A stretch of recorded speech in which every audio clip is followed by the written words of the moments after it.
Hey everybody, welcome back to another episode of Throwback Thursday. Today we're going way back to 2000. And we're going to open up this box of 2000 Topps Series 1. And you can see Mark McGwire is on the front of the box. His career would end the following year. 2001 was his final year in the big leagues. And also Hank Aaron is on there. And we're looking for Hank Aaron and Mark McGwire reprints. Back in 2000, it doesn't look like there was any guarantee of an autograph in the box. But I picked up this box a while ago for $24. This was a flea market pickup. I have my fingers crossed because I'm hoping that these cards are not all bricked up and sticking together. If they are sticking together, it is more than likely that we're going to have some paper loss. So let's hope that doesn't happen. Let's get right to it and see what we have coming out of this box. Take a trip down memory lane. I wasn't collecting cards in 2000. I stopped around 97, 98 or so. I don't even remember really too vividly what these cards look like. All right, so apparently there is a Hank Aaron autograph randomly inserted into these boxes. It's pretty rare, though. Looking off to the left here at my Beckett, it's a $500 card according to the Beckett Almanac. So there are some autographs that you can find, I guess, but it's going to be pretty difficult to find. You can see back then it was $1.99 per pack, and there's 24 packs in this box, 16 cards per pack. So it kind of reminds me a little bit of the hobby boxes from today's era, 2020 Topps, which comes out on February 5th. You get 24 packs, and I believe it's 14 cards per pack. So here we go. Are we bricking? A little bit. A little bit. It's not terrible, though. So that's good. We're not going to have paper loss, it looks like. A little bit of slight bricking. All right, so here we go. Got Kevin Brown, Pat Henkin, who are great pitchers of this era. Jose Vidro, Armando Rios, Mike Sweeney, Greg Vaughn, nice power hitter there for a few years with the Brewers mostly. Brian Giles, who once hit, I think he had 42 home runs for us one year. Can't really tell. There's 39, I guess, in 99. And we have a Hank Aaron card, which is nice. Hank Aaron was part of the base set there. I like these cards. You can see his entire major league career is there. Hank Aaron, one of only 2 players in the 600 home run club that never hit 50 home runs in a season. His career high, or single season high, was 44. He did that twice, if I'm not mistaken. There's good old Ryan Klesko. We have a Ricky Henderson stolen bases card. What looks like he might have a little bit of paper loss. He almost looks like the Terminator there, or some sort of robot. And some sort of checklist. So first pack, not too shabby. You got some, some decent cards in there. The Hank Aaron being my favorite. Next pack, we've got the Vladdy Daddy on top. That's Vladimir Guerrero Sr., Hall of Famer right there. His son, Vladdy Jr., most of you all know. Adrian Beltre, who will be a Hall of Famer for sure once he comes up on the ballot. By the way, here's the back of the cards. The back of the cards are very nice. I like it. I like how you have a nice colorful picture at the top. You get their complete batting record, and you also get a paragraph. Edgar Martinez, Hall of Famer. Fernando Tatis, father of Fernando Tatis Jr., who is a big-time young star right now. And then we have these draft pick cards. Unfortunately, there's Todd Helton. The rookie cards in Series 1 are pretty terrible, so there's nobody worth really even noting that we can find. There's A-Rod, Alex Rodriguez, with his 697 career home runs. And then Mariano Rivera, World Series highlight. This is from 1999 when the Yankees would win, right in the midst of their dynasty. Of course, the Yankees would win in, 96, 98, 99, and 2000. Mariano was a big part of the Core 4, which was Core 4, Rivera, Jeter, Jorge Posada, Andy Pettitte. Don't forget about Bernie Williams. Why does Bernie Williams always get overlooked as part of the Core 4? I mean, that guy was really, really good. There's Sammy Sosa. That's check out his stats. Crazy stats. 66 home runs in 1998, followed it up with 63 the following year. I mean, that's just video game numbers there. That's like your road to the show on easy mode numbers. Pretty crazy that he was able to put those up, and obviously they were steroid aided. Terry Steinbach, Juan Encarnacion, who unfortunately had his career cut short when he was hitting the eye by a foul ball while standing in the on-deck circle. There's Carlos Beltran Gold Cup card. Sort of disgraced Carlos Beltran, unfortunately. He was fired from his Mets job as the manager. 755th home run, Hank Aaron. I like that card. That's a pretty cool looking card. And there's Tom Glavine, League Championship Series highlight card. But yeah, Carlos Beltran is out as the manager because of that Houston Astros cheating scandal. And I was really happy to hear yesterday that the Houston Astros did a solid and hired my guy, Dusty Baker. You guys have heard me talk about Dusty Baker before. I'm glad that he's getting another shot to manage. Dusty Baker has won multiple division titles, but never taken his team the whole way to the top. Never won the World Series, so maybe he'll get that shot this year. You never know. He's definitely got a talented roster. We have an insert card here. It looks like it's upside down. It's a cool-looking Barry Larkin all-tops team. Like that a lot. I guess this is worth approximately 60 cents according to Beckett. So it is an insert card, and obviously not that rare. We have a reprint card of Hank Aaron, which is pretty nice. Check out the back of the card. I think I have this card somewhere. Good old 1976 Topps Hank Aaron and Roger Clemens. And moving on to our next pack. So this has been a pretty good box so far. I'm actually pleasantly surprised. I was thinking that I was going to have to probably scrap this entire video after opening the first pack because I was really expecting these all to break up and all the cards have paper loss, but it's not that bad at all. Eric Davis, I used to imitate his batting stance in wiffle ball games in the backyard. He would bat with those low hands. Power hitter from the late 80s with the Reds. Used to watch him a lot. Cal Ripken Jr. That's a good one. Well, he was my favorite player for a good stretch of years there in the early 90s, and this is a nice one. Power Players insert card, Vladimir Guerrero. And used to get excited about this kind of stuff when I was a little kid because insert cards was basically the main chase that you could find. Looks like, I don't know, give you an idea. According to Beckett, it's worth 60 cents. 1 in 8 packs, you get one of those. There is a Pedro Martinez, and yes, I'm just quoting Beckett because it's just quick, and I don't have to like stop and pull up eBay. Obviously, Beckett prices are way out of touch in terms of like actual real-time market value. You can go on, and buy a lot of cards for a lot cheaper than what they're listed for on eBay all the time. There's Jose Lima. You guys might remember Lima time back then. There's Kenny Lofton. He was one of my favorite players. Don't get too excited. This is not, unfortunately, Lance Berkman's rookie card. His rookie card was, 97 Bowman, I think. But still a pretty cool early Lance Berkman card. It's a prospect card of his. Great switch hitter for many years there. Berkman. What else we got here? Scott Williamson, Paul O'Neill. I used to really like Paul O'Neill's intensity. Bobby Higginson, Maglio Ordonez, and we have Mark McGwire's 500th home run commemorative card there, and a nice Hank Aaron 1950. Well, I can't tell if they took out the background or not. If it's a solid background, it's a 55 Topps card.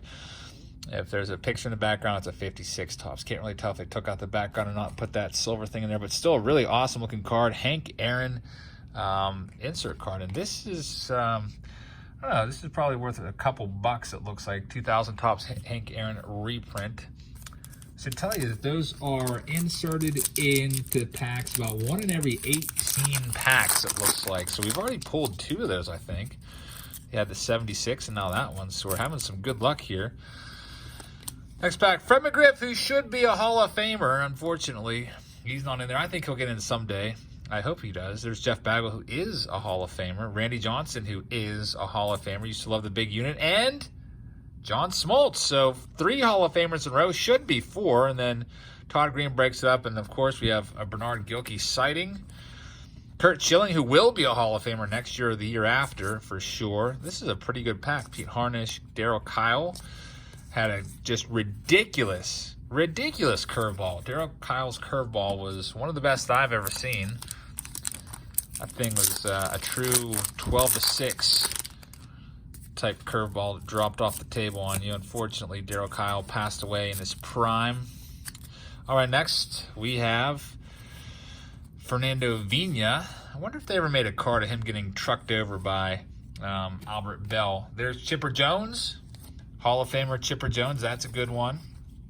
We have a Brett Myers rookie card. I mean, he had a nice career. He was okay for a while there. Alfonso Soriano, not his rookie card, but still pretty cool. Early Alfonso Soriano back when he was a second baseman with the Yankees. Jack Cust had a few good years. Mark Grace, Luis Gonzalez, another.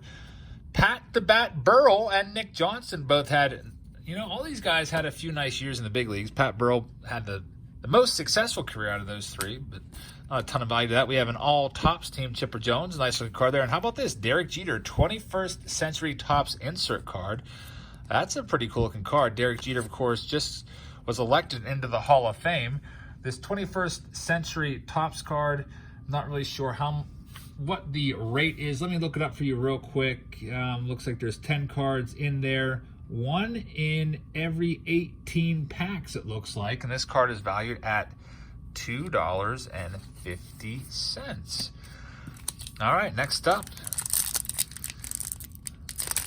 Just got a notification on my phone, text message from a loved one to remind me to call off of work tomorrow. Unfortunately, I have to go to a funeral of a family member, which is never good.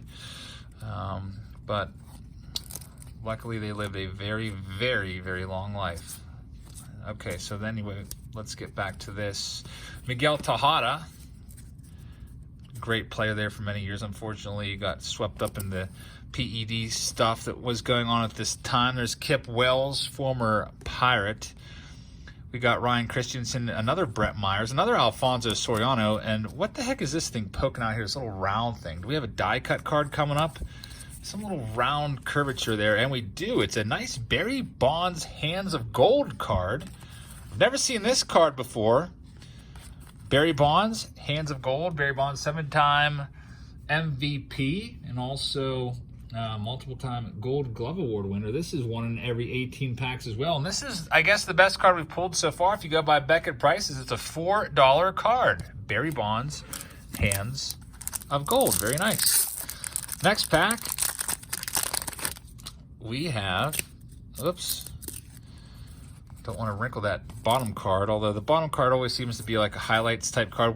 By the way, Billy Wagner, future Hall of Famer for sure, so set aside your 94 TOPPS card of him. I mean, it's never going to be worth a ton of money because it's a 94 TOPPS card, but still not a bad card.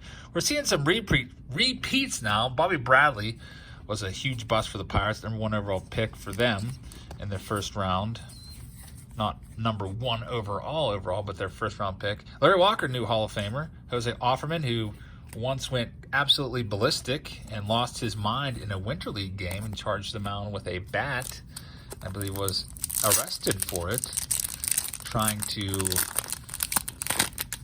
I guess, seriously injure or kill the opponent, which is never a good thing. We got Brian Hunter. Used to call him Brian L. Hunter for a while there when there was, I guess, 2 Brian Hunters in the big leagues back in the early 90s. There's Gary Sheffield. I think Gary Sheffield might get into the Hall of Fame at some point. He's been creeping up, had a nice bump this year in the Hall of Fame voting. Has the numbers, of course, the whole steroid thing. He's another one. I used to love mimicking his batting stance. Another power players card with Mike Piazza and another Ricky Henderson, one of the century's best. And that he was. Ricky Henderson, great player. So we have 13 packs left if you include this one. We're about halfway through the video. Try to get it done in about 20 minutes for all of you. I'd like to keep it around that range. There's Jose Canseco, JT Snow Jr.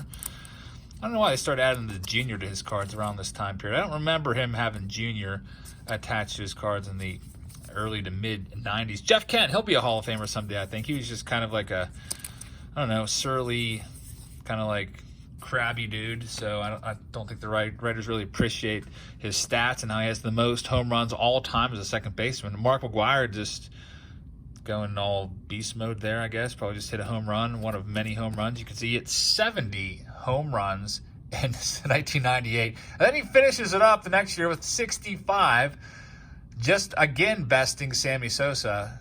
It was 65 to 63 in 99. Pretty crazy. Mark McGwire, he would Only going to play a couple more years there in 2000 and 2001. There's Juan Gonzalez, Mike Bordick, Chris Benson. We have a 400th home run commemorative card of Cal Ripken Jr. and Nomar, perennial all-stars, Nomar Garcia-Parra, named after his father backwards. I believe his father's name was Ramon, and that's where Nomar came from. There's Bernie Williams. We mentioned him already. Going on to our next pack. Some of you might be wondering what the heck that large wound is on my hand. I'm sure you've probably seen it by now. It looks probably pretty terrible to you. I was opening a box of these, I don't know, Reese's cups, and I was doing it one-handed, and I like slipped in my fingernail, which I didn't think was that long. Gouged it open. Might be time to cut him, I guess. All right, we got Ricky Gutierrez. Dan Wilson, Mike Lieberthal, who we pulled tons of his cards out of Signature Series Retired Player Edition. Another McGuire, another Juan Gone. Basically the same pack as last time with Todd Pratt thrown in. Next pack.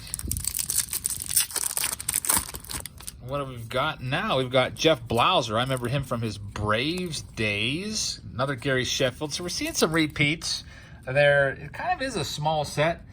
In 2000 Topps, there's only 239 cards in this main set. There's no card number 7 in memory of Mickey Mantle, but 239 cards. So we are going to see some repeats, and I'll just kind of gloss over those. There's the Hank Aaron card again. Jason Kendall, another Nomar Garcia-Parra, 21st Century, and Wade Boggs, one of the century's best. Wade Boggs, Hall of Famer. Always remember him as a Red Sox player, although he did play for the Yankees and Rays. Had some good moments with both of them. All right, here's our next pack. Yet another Jeff Kent, as the repeats keep on coming. Pat Henkin again, Kevin Brown, kind of a repeat of the first pack that we opened. There's Todd Helton. We'll have to see if he gets in the Hall of Fame someday to join his fellow Rockies player, Larry Walker. Larry Walker will choose to wear. Hey, another one. 2 Barry Bonds Hands of Gold. That's pretty nice. I mean, I would have rather had a different card, I guess, just to see. Anyway, who else is in the Hands of Gold set anyway? Let me check that out. Is Barry Bonds the best one in that set? No, Ken Griffey Jr. is supposedly a $5 card. It'd be nice to have pulled that one, but still cool to have 2 of those. I've never seen that card before. I'll take it. All right, next pack, we've got Kent Bottenfield, Jose Vidro, Amanda Rios, another Vladdy Daddy card, Vladimir Guerrero, Adrian Beltre. So you're seeing the packs kind of repeat, same kind of collation here. Terry Steinbach had some nice seasons, another Carlos Beltran, and there's the 1985 Topps rookie of Mark McGwire. This is the card that was put on the front of the box that we were supposed to look out for. I'm not really sure what this is worth, but I would say a couple bucks probably. I don't really see it listed anywhere in here. I guess it's a reprint, so maybe $1 or $2 at most. Sometimes it's hard to find with all the different subsets and stuff, trying to find a card really quick on the fly. Edgar Martinez again, Hall of Famer. There's Tatis. We've already talked about him briefly. The Sammy Sosa card is back. Jim Emmons had a really nice career. One of the some of the greatest catches that I've seen in my life. We have an insert card coming up. Power Players, Mo Vaughn. And there's the Fernando Tatis Jr. Is this the year he hit 2 grand slams in the same inning? Yep, there it is. You can read it right there. He hit 2 grand slams in 1 inning. How about that? 8 RBIs in 1 inning.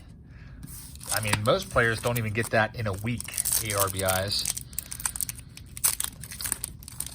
The odds of even coming up twice in an inning with the bases loaded both times, pretty astronomically slim. Doesn't really ever happen that way. All right, so here's our next pack. Todd Hundley, who was a nice power hitting catcher there. I think he had a 40 home run season, if I'm not mistaken, in there. Yeah, 41 home runs in 96.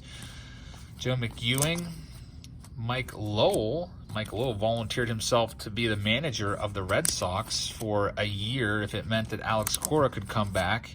I don't think we've heard about Alex Cora's suspension yet, but it's kind of a moot point at this juncture because he's been fired. There's another Nomar, so I think that's 3 Nomar. And then El Duque Orlando Hernandez, brother of Livan Hernandez. I used to like Livan Hernandez a lot. He was kind of like Bartolo Colon before Bartolo Colon was Bartolo Colon. Kind of a really bigger, heavy-set dude that was just, really good despite, not throwing super hard. And I used to like watching Livan Hernandez a lot. He played for a long time. What else do we have here? Paul O'Neill. Then we have a Lance Johnson, who I think he had like 21 triples in a season or something crazy like that. Doesn't really tell us on the back, but 117 there. That's a lot of triples. A lot of, I feel like most players only hit, I don't know, sometimes only 1 or 2 in a whole season. But Lance Johnson definitely had some speed. Next pack, we've got Kenny Lofton in there. There's the Lance Berkman again. So if you have a good memory, you know what's coming up next after him.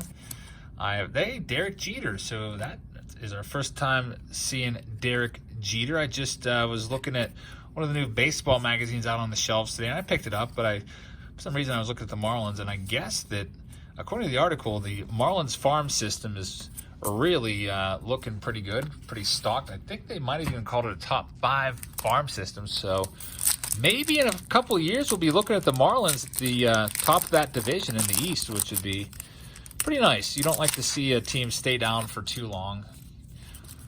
Most people, at least me personally, I always tend to root for underdog teams. Like this coming year, I will be rooting for the Reds to win the NL Central.